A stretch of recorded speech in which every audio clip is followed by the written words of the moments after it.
Welcome back, guys, for another video in this kitchen remodel series. Now, if you're new here, in the last video, we completely gutted this old kitchen, basically removing everything that we could. We took out all of the existing cabinets and countertops so we could replace them. We also pulled up all of the heavily trafficked hardwood flooring board by board. That was a job. I gave all of the walls and trim a fresh coat of paint, and finally we tackled pulling down the old drop ceiling to uncover an incredibly unsightly plaster ceiling covered in wallpaper. Who thought that was a good idea?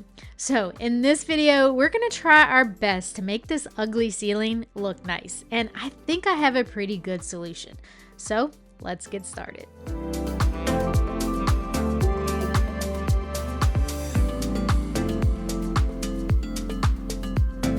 Alright guys, so I knew that pulling down that drop ceiling was going to be a choice that was going to require some solutions on my end. Ultimately, I just felt that if I had left that in place, it was not going to do justice to the rest of the more updated and modern looking kitchen. Now, there are some more modern drop ceiling panels these days, but I kind of wanted to avoid the drop ceiling altogether. Listen, I don't regret my decision one bit, but let me just tell you, this meant that it was going to take a lot of work to change this ceiling. Now, one of the big issues is that the ceiling above the drop ceiling is a plaster ceiling. This house was built in the late 1800s, so it was in pretty terrible shape. I made the decision that I did not want to pull down that plaster ceiling for two reasons. The first being that it would just create an enormous mess. That plaster dust just gets everywhere, and I did not want to deal with that amount of work or mess. The second reason was that the higher we pushed up our ceiling, the current walls would not be able to meet the new ceiling, so I would have to add more drywall, yada yada, and again, that felt like a lot more work that I did not want to do. So I had this idea that maybe we could install a new ceiling over top of the plaster ceiling by installing some 2x2 strapping pieces into each of our ceiling joists. Then we could just tie our new ceiling into that. Now, when I thought of this idea, of course I went to the internet to see if it was even possible, and I found that this is a pretty common practice called overboarding. So I figured, what the heck, this might just work. Let's give it a shot. Now, we couldn't find any 10-foot long 2x2s locally at the time, so we just had to get 8-foot boards, which meant that we had to use 2 boards over the span of the room. And we just made sure that each end of the board was tied into a ceiling joist. Okay guys, here's where we are with this ceiling situation right now. We have got all of the strapping attached to the ceiling joist. Now in this kitchen space, our ceiling joists, they run this way and they are spaced 16 inches on center across the width of the room. What we did is we ran the strapping pieces perpendicular to our ceiling joist, and we made sure that we screwed in our strapping into every single joist across the span of the room. Now we've got them just attached up there right now with 3-inch of these like deck screws just so that we could get them up in place. But what I want to do now is I want to go in and I want to take some of these structural screws. These are 4-inch structural screws. They are load rated, and I want to add these now to all of the strappings everywhere we have our joists, just to give us a little extra security to make sure these strapping pieces are really tied into the ceiling joists well. That is really important when it comes to a ceiling, especially in this particular case because we did not pull down this plaster ceiling. I've kind of been a little bit stressed about it, trying to figure out the best way to do this. I did not want to pull down the plaster ceiling just because of the sheer amount of mess and work, and who knows what is in that given a house this old. So I really did not want that to be an option. Given that there is a concern with, are we adding too much weight? You know, I had to kind of factor out how much this was all going to weigh. Can these joists that we have, can it support that? So these are all sort of the things that I've kind of been doing the math in my head behind the scenes to try to make sure this was going to work. One of the first things that we did was we just poked some holes up in this plaster ceiling so we could take a look at the size of joists that we had and where those were at, so that we knew that we were basically screwing these strapping pieces into all of our joists. You want to make sure that you are screwing them into the ceiling joists and not just into this plaster ceiling, because that's not going to hold. Also, it's important to kind of take a look and see like what kind of ceiling joist you're working on, what that span is. That way you're not going to have some sort of issues down the road where this is not going to be able to hold the weight. And then we will install our tongue and groove ceiling onto these strapping pieces. So Phil is gonna go around the room, and luckily since he's here helping me today, he's gonna go ahead and attach all of these screws into our ceiling joist. And while he's doing that, I'm gonna go around the room and mark where all of our lights are gonna go. That way when we go and install the tongue and groove ceiling, we'll know where we need to cut out our holes for our lights. Okay, like I said, this ceiling's been stressing me out, y'all. I'm ready to get this figured out and move on to a different stage in the project. So hopefully this is gonna look really nice though. I think those tongue and groove boards are gonna be, well, we know they're gonna look better than what we got right now. So let's get started and see what we can get done today.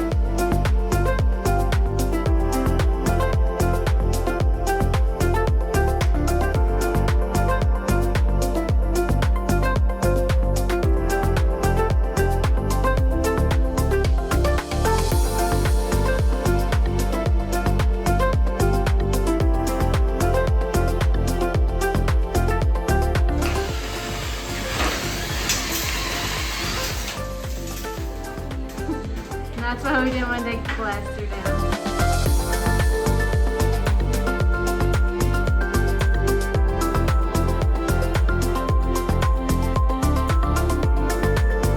What are you thinking? I'm gonna have to, it's like I was thinking, I'll start here, pull it through. When I get here, I'll make a little loop, but that won't work. I'll just have to pull it all the way through. I'm just gonna have to work around and keep pulling it bit by bit. Not gonna be fun, but I mean, so instead of taking 15 minutes, it may take 45 minutes. That's a big difference. Yeah. Next, we got the arm workout of a lifetime, trying to run the electrical wire for the lights through the holes that we drilled out in the ceiling.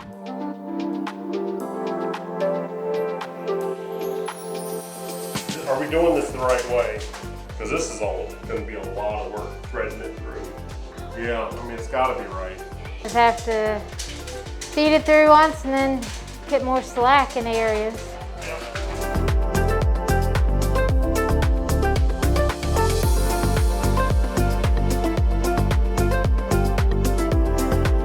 Oh my arms.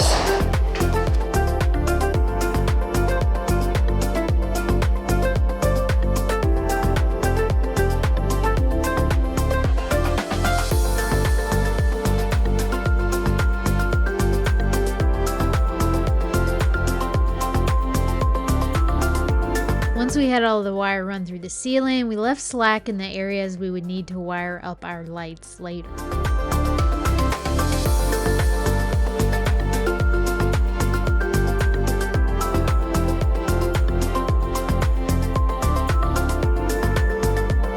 Alright, so we got all of the wiring on. Everywhere we've sort of got it hanging down like this is where there'll be a light that we wired up to. So next up is to start working on getting those boards on the ceiling. Okay, so I'm working on these tongue and groove boards now. This is the back side of the board, the side that's gonna go up against the ceiling. And you might be wondering why the heck I'm putting finish on the back side. And that's basically just because I wanna try to just seal up this wood on both sides. If you don't do that, a lot of times that wood can warp or cup, and I don't want that to happen with this ceiling. So I'm just taking a little bit of time to seal up both sides of this. Now for the back side, I bought this amber colored shellac, and this stuff is just way too orangey to use in anything, but it works out perfectly because I can just apply this stuff to the back side of all these boards. It's gonna seal this wood up and no one's gonna see this orangey color, so no problem there. So just gonna work my way through this stack and apply this shellac to the back side of each of my boards. You're gonna be like, oh man, she's got her mom working again. Poor lady never gets a break or a day off.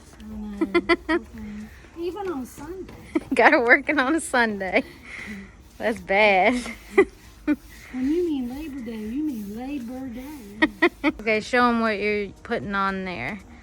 So this is pre-stain conditioner.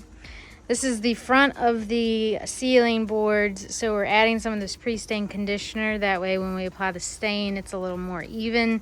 If you don't use that stuff, a lot of times it can be really splotchy and we're trying to avoid that. So she's applying a little bit of that before we apply our stain. Can you see? Mm-hmm. What? Now I gotta have her be my filmer too. This job doesn't pay a lot. I'm gonna have to ask for a raise.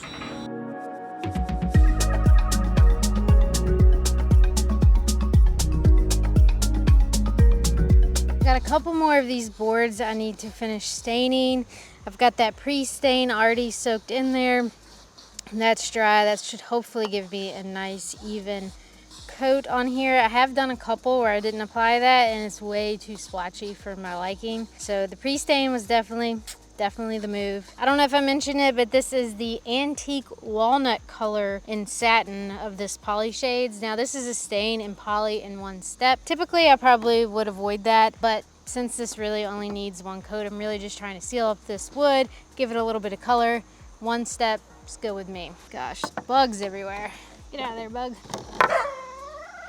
Oh, puppy.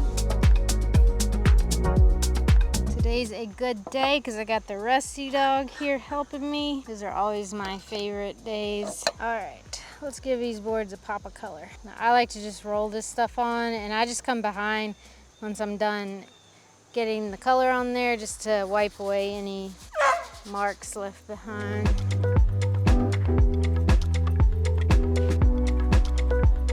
This is a just foam roller, and before I was using a 3/8" snap roller, which I thought maybe wouldn't be the best for it, but I had that at home where I was doing the other boards, and I think now after doing this one, I have to say that I think the nap roller worked a lot better. This is just real bubbly. Now some of these bubbles will hopefully settle out. Did happen to have a nap one. The foam one just left way too many bubbles. Much better. So if you're gonna roll this stuff on, I'd recommend going with a small nap rather than the foam.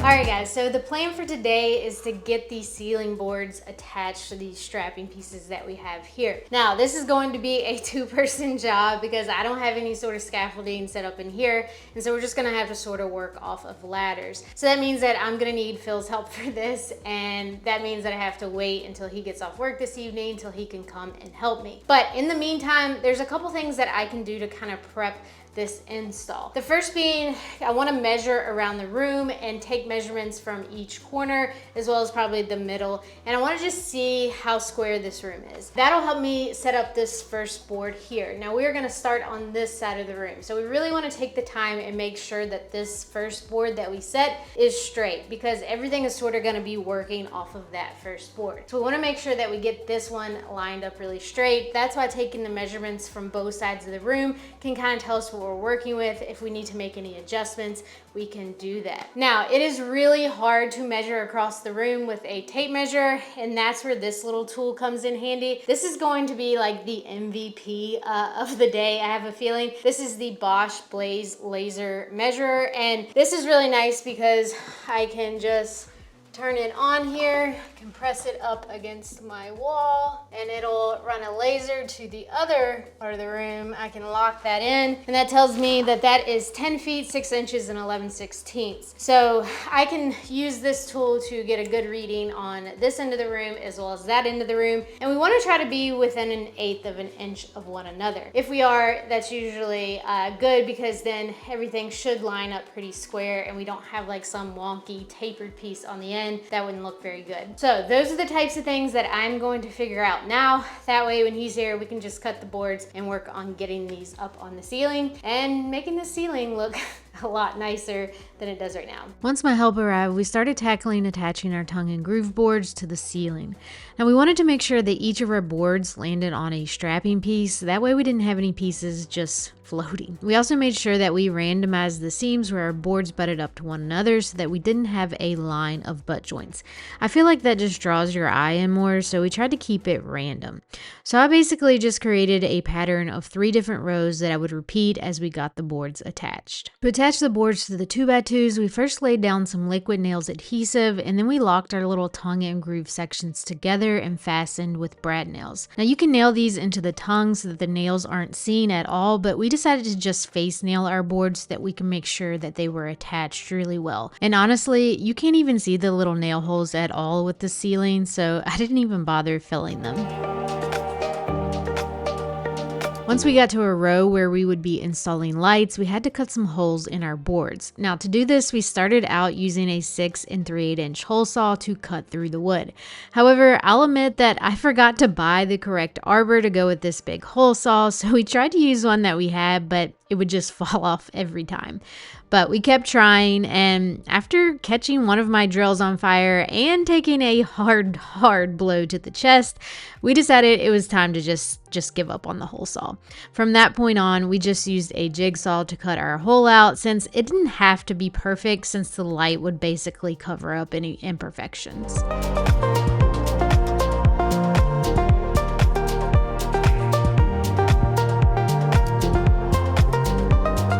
With the holes cut out in our boards, all we had to do was pull our wire through the holes and get it attached to the ceiling just like the rest.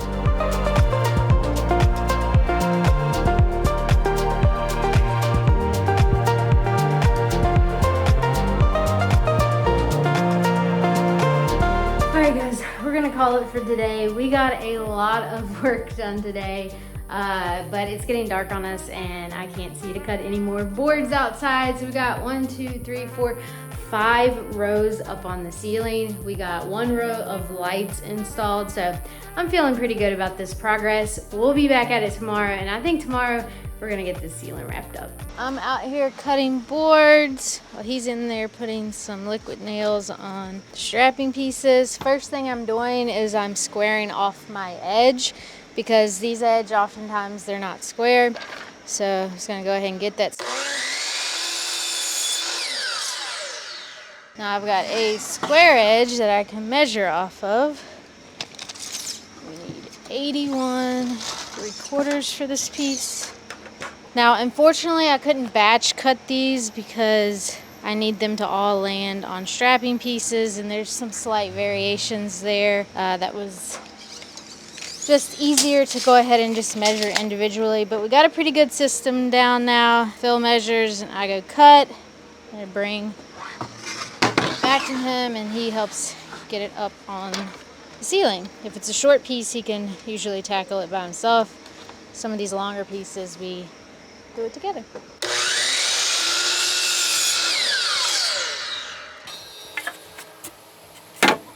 All right, let's go get this on the ceiling. I'll come back for you.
It's almost 9 o'clock at night. And guess where I am? I'm now in Lowe's because guess what? We were a few boards short, so I've got to pick up a couple more so we can finally get this ceiling finished tomorrow. Y'all pray for me.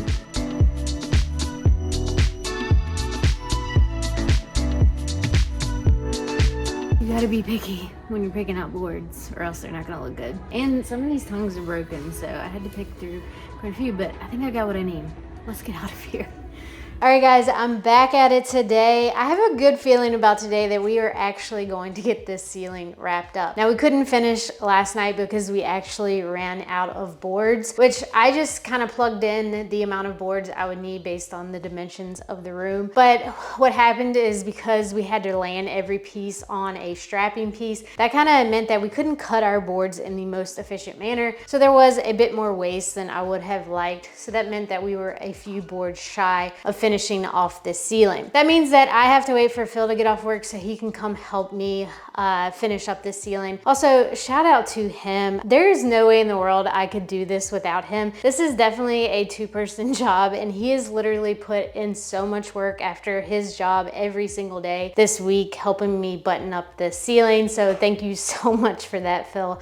You have been a tremendous help, and I'm excited to get this whole ceiling wrapped up. I think once this is wrapped up, this entire room is just going to feel so much different. While he's working today, I'm going to take this opportunity to go ahead and work on wiring up the rest of these lights in here. We've already got all our holes cut out. Now I just need to get the wires attached to my little junction boxes for each of our lights. I've got 2 done already. I've got about 9 more to go. So this is going to take a little while. I've gone ahead and killed the power. So now I just need to get these wires stripped and start hooking them up to those junction boxes. Now this is 12 gauge wire because this is a 20 amp circuit, so this has been a major pain. Quite the workout trying to wrangle these thicker wires, but I'm getting it done. It's just taking a little bit more time. So I'm gonna get to work, get this knocked out. That way when he's off work, we can get this ceiling totally wrapped up. I'm getting excited. So for this kitchen, I'm going to be using these 6-inch LED recessed lights from Ameco. I picked up a 12 pack of these lights on Amazon for a fraction of the cost that you will find them at your big box stores. Now, I did do some research into these and read a ton of reviews to make sure that they are good quality. I decided to go with the black lights here because I thought that would look the best on this wood ceiling, but they also come in white as well if you happen to fancy that more. Now each of these lights come with their own little junction box, and it actually has different lumen settings depending on what room you plan to install these in. For a kitchen, we want to be somewhere in the 3,000 to 6,000 lumen range. Now you can also install a dimmer switch with these lights if you want to be able to make the brightness adjustments at your light switch. Inside our junction box for each light are these little clips, and all I have to do is take my wires inside and feed them into these clips, making sure they are fully locked in and not going to back out on me.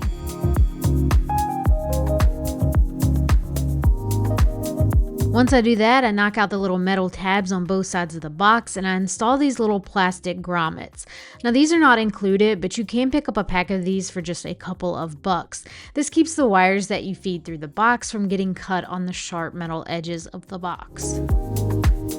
Just to make sure the power is off. Now, I think it goes without saying that I am not a licensed electrician, but these lights are pretty simple as far as wiring goes. I'm gonna just strip it back about 3 to 5 inches here. Now what I'm gonna do is I'm gonna take my wire strippers and I'm just gonna go to, since I've got 12 gauge wire here, I'm gonna go to the 12 gauge slot there and I'm gonna strip this wire about 1 inch.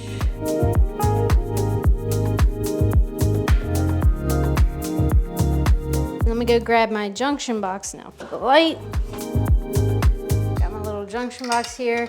So these little grommet pieces that I installed earlier, I just want to take my wire and feed it through that. This is where it gets tough because this 12 gauge wire is so kind of hard to work with that getting everything fed in here and hooked into these clips is a little bit more challenging than if you were using like 14 gauge wire, but you can get it done. It's just gonna take a little more elbow grease and patience. Now I'm just gonna take my white wire and connect it to these little clips, my little white clip.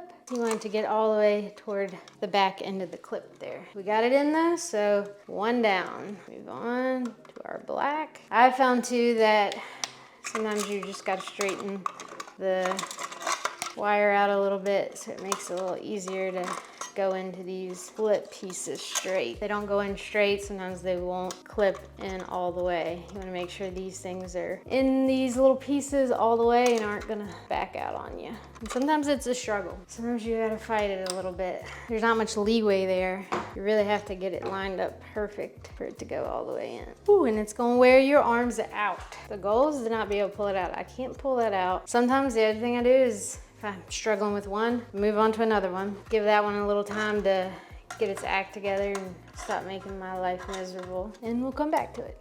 Ooh, my fingers.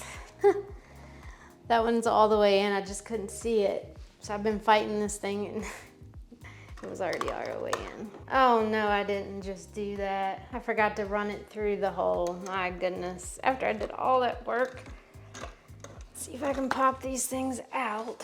Thought that was too easy. Screwed that one up pretty good. As you can see, what I missed was I forgot to run the wire through the other side of this box. So do that now. That's why it was going on so easy, because once you get it in this box, it gets way harder with this thicker gauge wire. This is one of those jobs where you just can't let it get you too frustrated, because then it'll get harder. Keep calm and wire on. All right. Remember when that whole keep calm and do anything was like so popular for a while? It was like on every t-shirt and every souvenir shop. Whatever happened to that? Are we just not keeping calm anymore? Now, hard part is getting these kind of clips and wires pushed in here so that you can shut this box. Can we close? You want to close it till it snaps. We did it. Yes. All right, let me grab the light now. Okay, this is our light here. Look how thin this thing is. So this just connects into that there and gets snapped up into the ceiling. Now, these come with like this little foam gasket piece here. These are for like if you're installing it in like a bathroom. I'm gonna remove mine, and I've read that that's okay to do. The foam gasket is just causing it to not, because it's this wood, the wood is causing it to not sit 100% flush. So you can kind of see a little bit of light through there when I leave the gasket in place. So I'm gonna take that gasket off and it's gonna sit real flush against that. So then all you gotta do is you just take your wires here. You've got a little notch piece that shows you where to connect. You got this little plastic piece that you thread. Get that tight. We will put our junction box up in the ceiling. Just take our little spring load clips here and it's gonna snap into place. Perfect. Okay, let's go turn the power back on and see if we got light. All right, we got light, but one thing I forgot to do, take this back out here, is these have like little settings on them that control the type of light depending on the room you're in. So I wanna set those all to the same. It was on a lower setting, so I will get that set back to the setting that I had the other ones on. Snap it back in place. Okay, let's try again. Voila, we got light. Not too bad. Like I said, the hardest part is just dealing with this 12 gauge wire. It's a little bit thicker, so it's just a little bit harder to get those wires in place. But I've got 3 lights down. I've got maybe 8 more to go, so it's gonna take me a little bit of time. I'm gonna try to get these knocked out today. That way, at the end of the day, we're gonna have a completely finished ceiling. That's gonna be like so exciting. What a way to end the week.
how bright it is in here.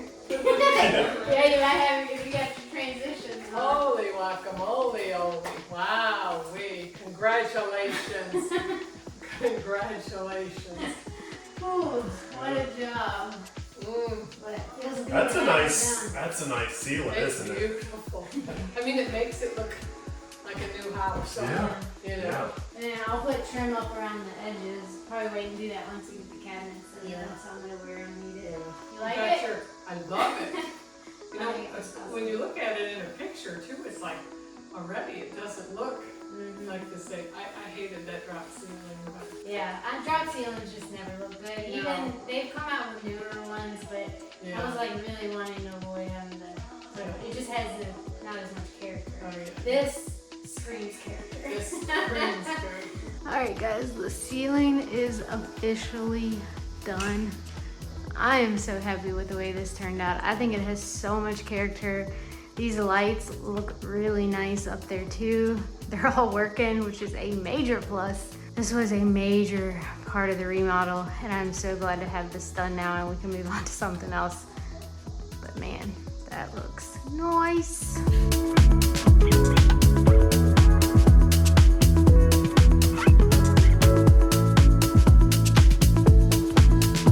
Alright guys, the ceiling is done. What do you think of it? I am super happy with the way it turned out. I think this thing adds so much character to this room. Once the cabinets are in here, it's gonna go really well with this tongue and groove ceiling. I love the lights. I think overall, this is one of the first things that really starts to feel like it's totally transforming the space. All right, that's gonna wrap up this video, guys. Thank you so much for watching. If you wanna see what I get up to next week, make sure you subscribe so you don't miss it. See you then.